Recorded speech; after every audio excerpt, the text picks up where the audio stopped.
Hi, ചോദ്യം ശ്രദ്ധിക്കുക. Two goods trains 132 metre 8 metre long length are running each other and on parallel tracks. The first train is running at 32 km/h. Second train 40 km/h. How much time will take reach after cross each other? അപ്പൊ നോക്കിട്ടാ, ഒരു train ഇവിടെ നിന്ന് ഇങ്ങനെ വരുന്നു, മറ്റേ train ഇങ്ങനെ വരുന്നു.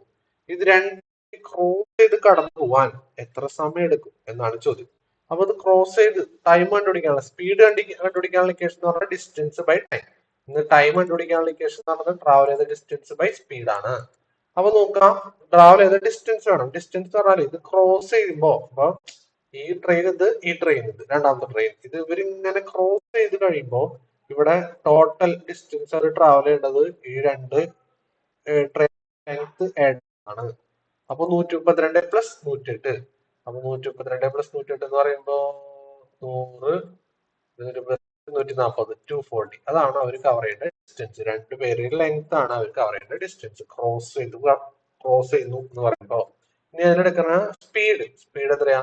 ഒരാള് 32, മറ്റേ ആള് 40. അപ്പൊ ക്രോസ് ചെയ്യുമ്പോ നമുക്കറിയാം സ്പീഡ് ഫോം എന്ന് പറഞ്ഞാണ് പോവുക. അപ്പൊ അവിടുത്തെ എഫക്റ്റീവ് അല്ലെങ്കിൽ റിലേറ്റീവ് സ്പീഡ് എന്ന് പറയുന്നത് അവരെ സമ്മാണ്, കൂട്ടണം.